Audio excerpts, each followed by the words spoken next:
Assalamualaikum warahmatullahi wabarakatuh. Salam sejahtera bagi kita semua. Kami dari kelompok 4 Ekonomi Bangunan kelas C angkatan 2019 akan membahas tentang Expenditure Program for the Poor Cost Benefit Analysis untuk memenuhi tugas mata kuliah Ekonomi Publik. Adapun anggota kelompok kami yaitu yang pertama Firda Pujariani NIM 140, Dilmia Oktavian NIM 105, Aditya Iqbal Maulana NIM 150, Hairunisa NIM 137, Jordan Putra Cahyono NIM 115, Justina Dewi Anggraini NIM 124, Yonanda Yuda Pratama NIM 152, Nurul Hidayat NIM 110, Febrian Ditua Simalango NIM 127. Baik, yang pertama yaitu mengenai expenditure program for the poor, di mana kita ketahui bahwa kemiskinan merupakan masalah yang harus dihadapi oleh pemerintahan Indonesia. Dan kemiskinan sendiri itu merupakan kondisi di mana seseorang tidak mampu untuk memenuhi kehidupannya dalam kehidupan bermasyarakat. Kemiskinan itu merupakan kondisi ketika seseorang tidak mampu dalam memenuhi kebutuhannya dan taraf hidupnya serta tidak mampu dalam memanfaatkan tenaga dalam kelompok tertentu. Dan kemiskinan itu merupakan masalah sosial yang disebabkan oleh faktor ekonomi yang harus dihadapi oleh pemerintah Indonesia. Namun, kemiskinan tidak dapat dipahami hanya sebatas ekonomi saja, tetapi juga merupakan suatu kegagalan dalam memenuhi hak-hak dasar dan perbedaan perlakuan bagi seseorang dalam suatu kehidupan. Dan kemiskinan sendiri merupakan suatu persoalan multidimensi di mana multidimensi itu tidak ada satu ataupun suatu cara atau satu kebijakan untuk menanggulangi kemiskinan, yaitu dengan salah satunya dengan kebijakan anggaran yang harus memihak pada orang miskin dan harus dipandang sebagai bagian yang tidak terpisahkan dari sekian banyak kebijakan untuk menanggulangi adanya kemiskinan. Kemudian konsep expenditure of the program, di mana yang pertama adalah konsep bantuan sosial. Nah, bantuan sosial merupakan bantuan yang diberikan kepada individu, kelompok, ataupun suatu komunitas yang secara ekonomi merupakan ekonomi lemah dan kelayakan untuk menerimanya tersebut harus diuji melalui tes kemiskinan. Dan dengan bantuan sosial tersebut itu biasa dalam diberikan melalui bentuk uang maupun dalam bentuk barang. Jenis bantuan sosial atau bansos yaitu bantuan dan pelayanan kesehatan sosial, kemudian bantuan dana berupa kupon makanan atau dana cash untuk biaya hidup. Kemudian bantuan subsidi sementara untuk masyarakat yang mengalami kehilangan mata pencarian karena bencana alam. Kemudian bantuan kompensasi atas kebijakan pemerintah, bantuan untuk korban pengangguran. Yang kedua yaitu konsep pemberdayaan sosial, pemberdayaan bagi masyarakat miskin agar dapat meningkatkan kesejahteraan keluarga mereka. Wujud pemberdayaan sosial ini yaitu dengan adanya pemberian modal kepada masyarakat agar dapat meningkatkan kesejahteraan mereka dan dapat keluar dari lingkar kemiskinan. Salah satu bentuk kebijakan sosial, semakin maju negara akan semakin tinggi perhatian negara kepada kebijakan sosial. Negara berperan aktif dalam melaksanakan kebijakan sosial karena berkewajiban menyediakan pelayanan sosial bagi masyarakat. Selanjutnya yaitu tentang the Earned Income Tax Credit atau kredit pajak pendapatan yang diperoleh. Kredit pajak merupakan jumlah pembayaran pajak yang sudah dibayar sendiri oleh wajib pajak setelah ditambah dengan pajak yang dipotong atau dipungut oleh pihak lain dan dikurangkan dari seluruh pajak terutang termasuk pajak atau penghasilan terutang di luar negeri. Sesuai dengan Undang-Undang KUP Ketentuan Umum dan Tata Cara Perpajakan, wajib pajak dapat mengkreditkan pajak yang telah dipotong atau dipungut untuk mengurangi jumlah pajak yang terutang pada akhir tahun pajak. Dengan adanya skema ini, diharapkan beban perpajakan wajib pajak menjadi lebih ringan. Berdasarkan pasal 28 Undang-Undang Pajak Penghasilan, setelah diketahui jumlah pajak yang terutang, wajib pajak dalam negeri dan bentuk usaha tetap dapat mengurangi pajak terutang tersebut dengan kredit pajak untuk tahun pajak yang bersangkutan.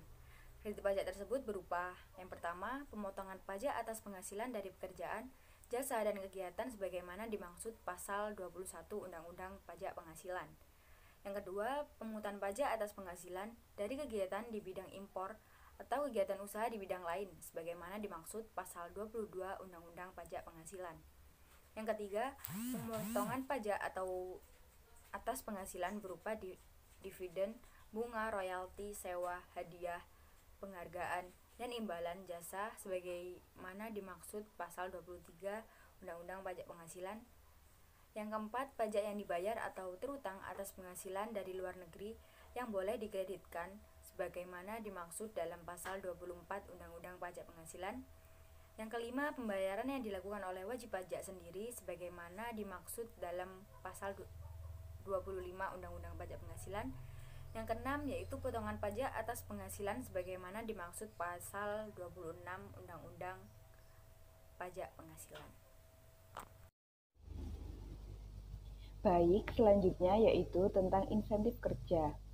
Sebelumnya, apa sih insentif kerja itu? Insentif kerja menurut pendapat Haid Rahman dan Su'ad Husnan dalam bukunya yang berjudul Manajemen Personalia. Insentif kerja merupakan suatu bentuk motivasi yang dinyatakan dalam bentuk upah berupa bonus di luar gaji utama. Jadi, insentif merupakan jumlah imbalan yang diberikan oleh sebuah perusahaan kepada karyawannya sebagai bentuk apresiasi kinerja mereka atas hasil kerja yang mereka lakukan dengan tujuan untuk meningkatkan produktivitas, gairah, dan semangat kerja karyawan. Jenis-jenis insentif kerja. Yang pertama yaitu bonus. Bonus merupakan jenis insentif kerja yang banyak diberlakukan di perusahaan, di mana bonus tidak memiliki dasar perhitungan yang wajib. Seorang atasan dapat memberikan bonus kepada bawahannya jika seorang karyawan dapat memenuhi target bisnis, dan besarnya pun dapat disesuaikan dengan keinginan seorang pemilik usaha, karena ini merupakan hak prerogatif dari seorang pemilik usaha. Yang kedua yaitu komisi. Komisi berbeda dengan bonus, di mana komisi didapat dari persentase tertentu karena jasa yang diberikan dalam proses jual beli. Komisi memiliki peraturan yang lebih mengikat karena sudah ada di dalam awal perjanjian. Komisi baru bisa didapatkan jika seseorang sudah dapat mencapai target bisnis. Yang ketiga yaitu jaminan sosial. Jaminan sosial merupakan dukungan finansial untuk karyawan sebagai bentuk penghargaan perusahaan kepada karyawannya. Karena diberikan secara kolektif, setiap karyawan mendapatkan jaminan sosial secara otomatis tanpa ada unsur kompetitif. Umumnya, jaminan sosial ini ditunjukkan untuk kesejahteraan karyawan, seperti biaya pengobatan, pemberian rumah dinas, tunjangan hari tua, dan sebagainya. Dan yang selanjutnya yaitu gain sharing. Insentif ini melibatkan karyawan dalam usaha mencapai sasaran produktivitas. Sasaran dapat diukur menjadi dasar untuk menentukan rencana insentif dalam bentuk gain sharing. Gain sharing sendiri merupakan rencana pembagian pendapatan yang dirancang untuk memberikan imbalan kepada karyawan atas meningkatnya produktivitas perusahaan. Jenis insentif kerja yang kelima yaitu upah waktu tidak bekerja. Insentif ini berbentuk pemberian upah untuk waktu tidak bekerja karyawan, di mana gaji mereka tetap dibayarkan meskipun karyawan tidak masuk bekerja. Contohnya saat cuti liburan, sakit, dan faktor lain, seperti kecelakaan, kehamilan, dan upacara pemakaman. Insentif ini akan membuat seorang karyawan merasa lebih diperhatikan dan dihargai. Yang terakhir yaitu program pelayanan karyawan. Insentif ini mendorong karyawan untuk memberikan kontribusi positif kepada perusahaan, di mana perusahaan bisa memberikan beasiswa pendidikan bagi karyawan yang berprestasi, pelatihan, konseling, kursus, dan sebagainya. Sebagai contohnya yaitu program pelatihan untuk kursus berbahasa Inggris. Selanjutnya adalah tingkat pelayanan kesehatan. Sesuai dengan amanat Undang-Undang 1945, Pasal 28H ayat 1, di mana yang berisikan tentang bahwa setiap orang berhak mendapatkan lingkungan hidup yang baik dan sehat, serta berhak memperoleh pelayanan kesehatan yang memadai. Maka fasilitas dan pelayanan publik dalam bidang kesehatan harus lebih dipermudah lagi, sehingga masyarakat dapat mengaksesnya dengan mudah dan akan menciptakan suatu tingkat kesehatan yang baik dan kualitas sumber daya manusia yang baik pula. Fasilitas kesehatan yang didirikan atau yang sudah disediakan pemerintah meliputi yang pertama adalah posyandu, yang kedua puskesmas, dan yang ketiga adalah rumah sakit umum daerah. Dalam pelaksanaan fasilitas kesehatan ini, masyarakat tak mampu juga difasilitasi dengan adanya keringanan biaya dari beberapa bantuan atau keputusan kebijakan pemerintah. Yang pertama seperti BPJS Kesehatan, yang kedua Jaminan Sosial Kesehatan Masyarakat. Selanjutnya, untuk meningkatkan pelayanan publik dalam bidang kesehatan di masa yang akan datang, beberapa hal yang perlu dilakukan adalah yang pertama, melakukan pendataan menyeluruh kepada seluruh warga negara Indonesia yang tepat sasaran dalam penerimaan bantuan. Yang kedua adalah mengadakan sosialisasi tentang kesehatan yang rutin di lingkungan masyarakat. Yang ketiga adalah menambah unit pelayanan kesehatan seperti puskesmas atau poliklinik, rumah sakit, atau pelayanan konsultasi kesehatan yang berguna untuk kesehatan akses masyarakat. Dan yang terakhir adalah menambah tenaga medis dan menyebarluaskannya di seluruh Indonesia, di mana Indonesia saat ini masih kekurangan tenaga medis yang profesional, apalagi dalam masa pandemi sekarang banyak tenaga medis yang gugur dalam melaksanakan tugasnya akibat penyakit COVID-19. Housing Assistance, Undang-Undang Nomor 1 Tahun 2011 tentang Perumahan dan Kawasan Pemukiman, Undang-Undang PKP menyatakan bahwa negara bertanggung jawab melindungi segenap bangsa Indonesia melalui penyelenggaraan perumahan dan kawasan pemukiman agar masyarakat mampu bertempat tinggal serta menghuni rumah yang layak dan terjangkau dalam perumahan yang sehat, aman, harmonis, dan berkelanjutan di seluruh wilayah Indonesia, di mana ada memiliki kriteria penerima bantuan. Yang pertama, mempunyai KTP diri yang berlaku atau identitas yang berlaku. Yang kedua, terdaftar sebagai KK miskin yang ditetapkan oleh BPS. Yang ketiga, kepala keluarga atau anggota keluarga memperoleh upah penghasilan di bawah dari UMR. Yang keempat, kehidupan sehari-hari masih memerlukan bantuan untuk menghidupi keluarganya. Yang kelima, mempunyai tempat tinggal di atas tanah punya pribadi yang dibuktikan dengan sertifikat. Dan yang terakhir, tempat tinggal yang dimiliki dan ditempati adalah rumah tidak layak huni yang belum memenuhi syarat kesehatan, keamanan, dan sosial. Pengeluaran kesejahteraan. Pengeluaran yang mempunyai pengaruh langsung terhadap kesejahteraan masyarakat atau pengeluaran yang membuat masyarakat menjadi gembira. Seperti halnya pengeluaran untuk pembangunan tempat rekreasi, subsidi, bantuan langsung tunai, korban bencana. Nah, untuk penerima BLT sendiri atau bantuan langsung tunai, ini penerima manfaat sendiri berasal dari keluarga miskin atau tidak mampu. Dan mereka itu tidak termasuk penerima program Keluarga Harapan atau kartu sembako dan kartu prakerja. Nah, pendataan penerimaan dilakukan oleh kepala desa atau relawan desa serta pendamping dari Pemda diatur oleh Kementerian Desa. Nah, pembangunan daerah tertinggal dan transmigrasi, besaran BLT yang diberikan adalah sebesar Rp 600.000 per bulan atau 3 bulan pertama. Setelah itu, 3 bulan berikutnya kelompok penerima manfaat akan diberikan BLT sebesar 300.000 per bulan.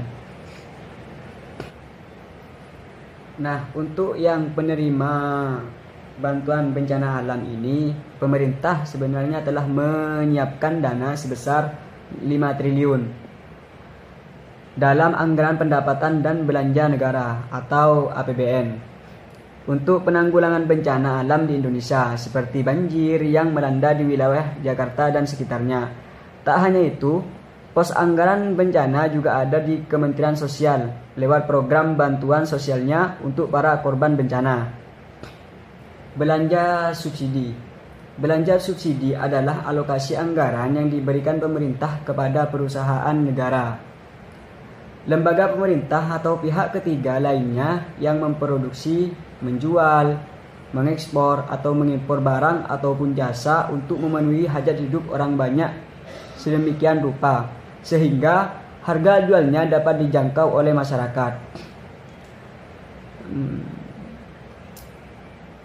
Belanja subsidi terdiri atas subsidi lembaga keuangan. Nah, subsidi lembaga keuangan ini merupakan alokasi anggaran yang diberikan melalui lembaga keuangan sebagai penyalur kredit antara lain dalam bentuk subsidi bunga dan bantuan uang muka perumahan, baik yang disalurkan melalui perusahaan negara maupun perusahaan swasta. Subsidi lembaga non-keuangan. Nah, subsidi lembaga non-keuangan ini antara lain energi, alokasi anggaran yang diberikan kepada perusahaan atau minyak jenis BBM tertentu atau JBT untuk konsumsi rumah tangga dan usaha mikro serta tenaga listrik sehingga harga jualnya terjangkau oleh masyarakat yang membutuhkan.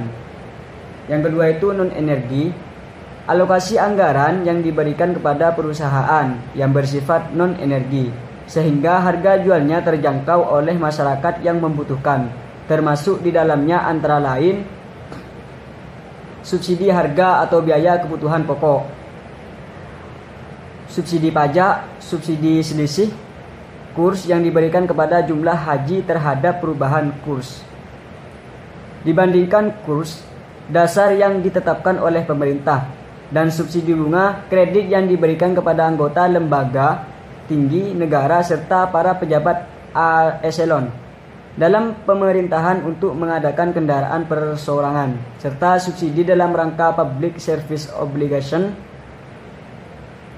atau PSOL, baik yang disalurkan melalui perusahaan negara, perusahaan swasta.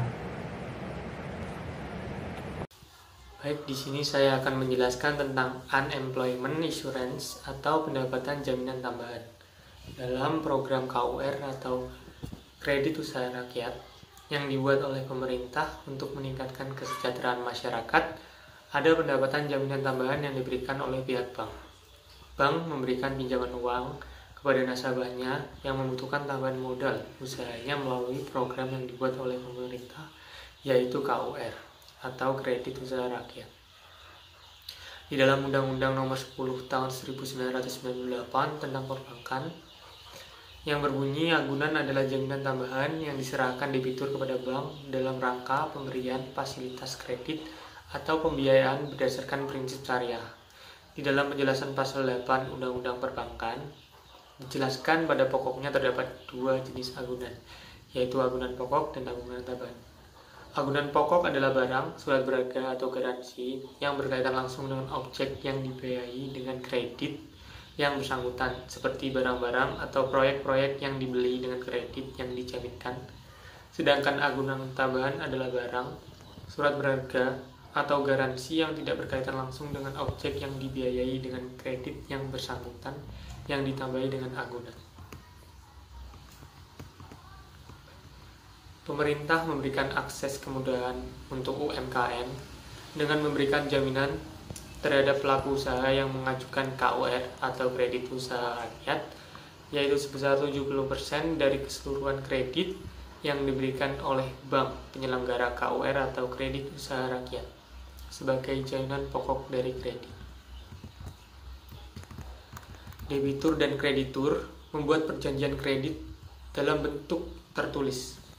Di dalam perjanjian kredit, debitur diwajibkan untuk menyediakan jaminan tambahan kepada bank guna mengurangi risiko kredit macet, karena jaminan tambahan yang dijadikan oleh debitur merupakan barang yang menjadi beban debitur ketika dilepaskan dari debitur sendiri. Misalnya, debitur yang mengajukan kredit usaha rakyat objek jaminan tambahannya, yaitu tanah yang dibebankan dengan hak tanggungan. Jaminan tambahan yang diberikan debitur seharusnya mencapai 30% dari platform kredit debitur. Hal tersebut tujuannya adalah agar bank bisa mengcover 30% jaminan tambahan yang harus dipenuhi oleh debitur. Debitur KUR atau kredit usaha rakyat memiliki 4 kewajiban, yaitu yang pertama A. Memenuhi persyaratan KUR yang ada pada bank pelaksana. Yang kedua, menyerahkan agunan kepada bank. Yang ketiga adalah membayar kewajiban pokok dan bunga atas KUR yang diterpa sesuai rekaman yang disepakati dengan bank sampai kredit lunas. Dan yang terakhir tentang debitur harus menyerahkan agunan bank berupa A. Agunan pokok yaitu kelayakan usaha dan objek yang dibiayai itu sendiri, dan B. Agunan tambahan sesuai dengan ketentuan pada bank pelaksana, misalnya sertifikat tanah, BPKB mobil, dan lain sebagainya. Bantuan langsung sementara. Bantuan langsung sementara masyarakat atau biasa disebut BSLM merupakan program pemerintah untuk menyelamatkan fiskal negara. Meskipun pemerintah juga meyakini bahwa ini adalah keputusan yang sulit. Nah, di sini pemerintah memiliki perhitungan yang matang dalam menetapkan setiap kebijakan-kebijakannya. Contohnya saja kebijakan menaikkan harga BBM. Pemerintah langsung mengeluarkan BSLM ini untuk keniscayaan agar tidak ada kepanikan sosial pada masa transisi setelah BBM naik. Selain itu juga pemberian perlindungan sosial bagi masyarakat untuk membantu mempertahankan daya beli dan memenuhi kebutuhan dasar, serta dapat menurunkan taraf kesejahteraan miskin akibat kesulitan ekonomi. Nah, kemudian sasaran program BSLM adalah masyarakat miskin dengan kategori rumah tangga di bawah garis sejahtera dengan tingkat sosial ekonomi terendah yang terdapat dalam basis data terpadu atau BDT. Waktu pemberian bantuan menyesuaikan dengan pengumuman penyesuaian harga BBM oleh pemerintah. Setiap rumah tangga tersebut akan memperoleh kartu perlindungan sosial atau KPS tanpa dikenakan biaya apapun. Nah, kartu ini merupakan penanda bahwa mereka berhak untuk memperoleh manfaat dari program perlindungan sosial yang adapun kriteria yang dapat mempengaruhi proses penetapan target sasaran. Yang pertama, ada perbedaan siapa yang berhak dan tidak berhak dalam menerima KPS. Tidak bisa dilihat secara kasat mata tanpa menelusuri kondisi penentu lainnya. Yang kedua, adanya kemungkinan kesalahan pada saat pencacahan sehingga terjadi kesalahan inklusi ataupun eksklusi. Nah, kondisi tersebut menyebabkan rumah tangga yang berhak terlewati sebagai penerima manfaat, sedangkan rumah tangga yang tergolong mampu justru terdaftar BSLM. Yang ketiga, KPS hanya diberikan kepada 25% rumah tangga dengan status sosial ekonomi yang terendah, sehingga ada anggapan bahwa banyak juga rumah tangga miskin tidak menerima KPS. Yang terakhir, yang keempat, ada dinamika sosial ekonomi juga menjadi pertimbangan seperti terjadinya perubahan status sosial ekonomi masyarakat, peningkatan kesejahteraan masyarakat, pindah rumah maupun meninggal. Food Stamp and Child Nutrition (RASKIN) merupakan sebuah bentuk upaya dari pemerintah untuk meningkatkan ketahanan pangan dan memberikan perlindungan kepada keluarga miskin melalui pendistribusian beras yang diharapkan mampu menjangkau keluarga miskin masing-masing. RASKIN merupakan program dari pemerintah untuk membantu masyarakat yang kurang mampu untuk mendapatkan beras sebagai kebutuhan rumah tangganya. Program RASKIN termasuk bagian dari program pemerintah dalam menanggulangi kemiskinan yang terdapat pada klaster 1, yaitu tentang kegiatan dalam pemenuhan kebutuhan pangan pokok bagi masyarakat kurang mampu yang sudah berjalan rutin sejak tahun 1999. Instruksi nomor 8 tahun 2008 tentang kebijakan pemberasan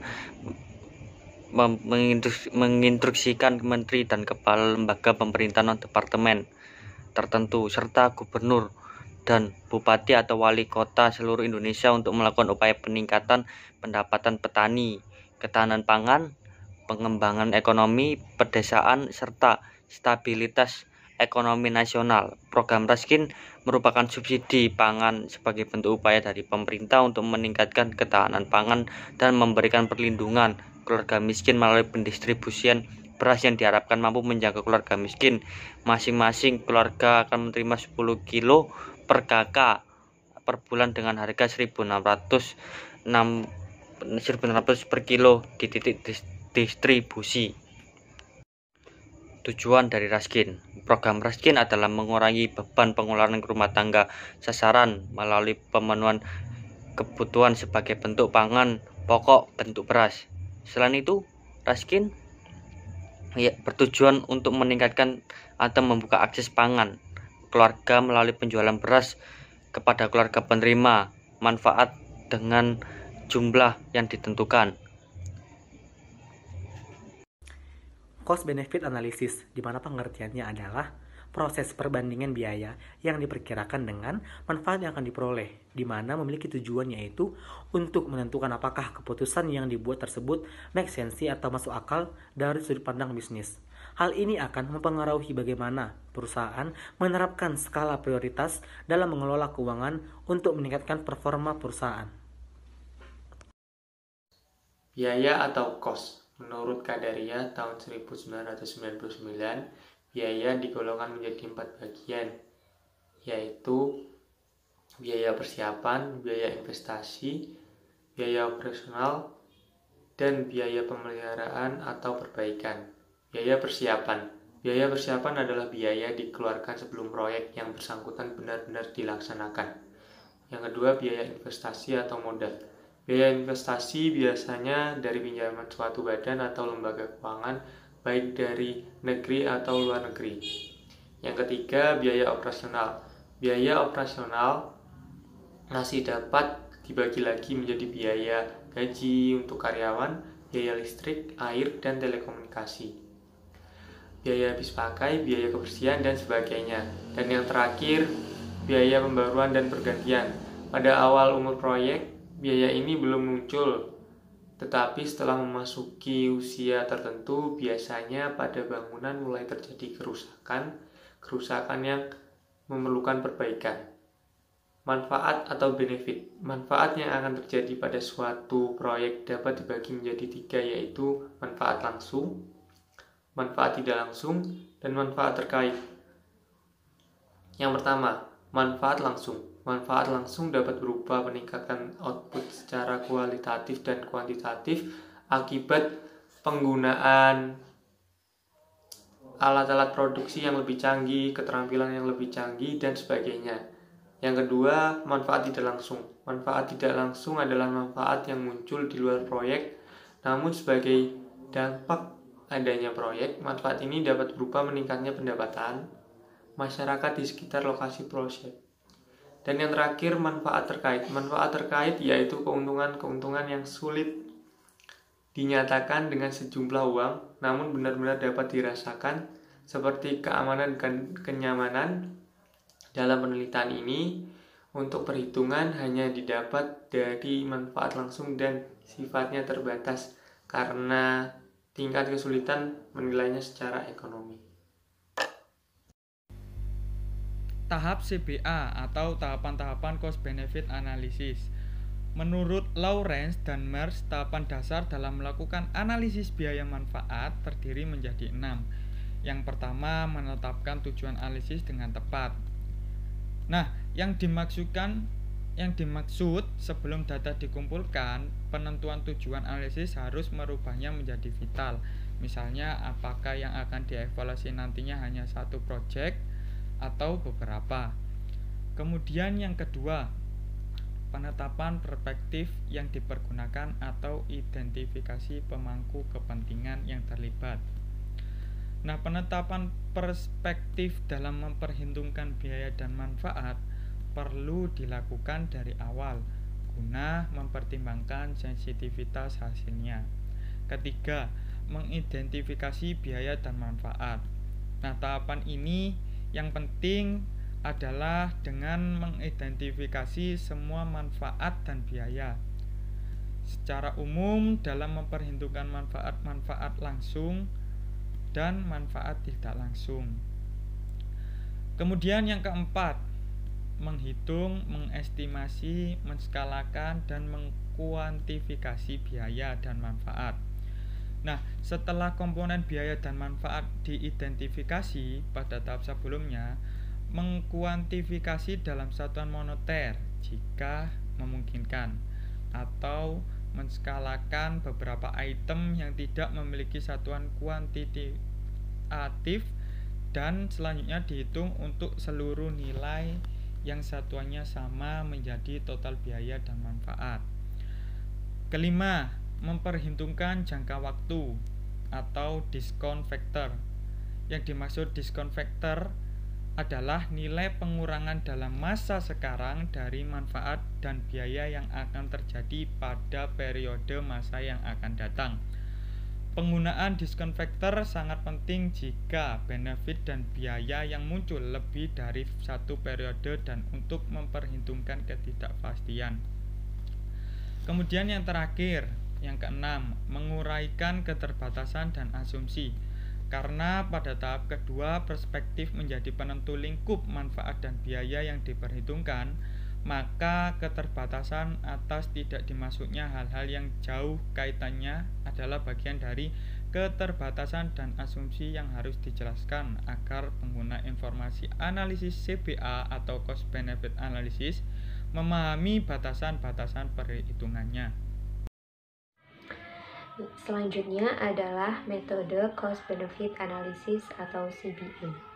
Dalam metode cost benefit analysis terdapat 5 metode. Yang pertama adalah metode payback period atau PP.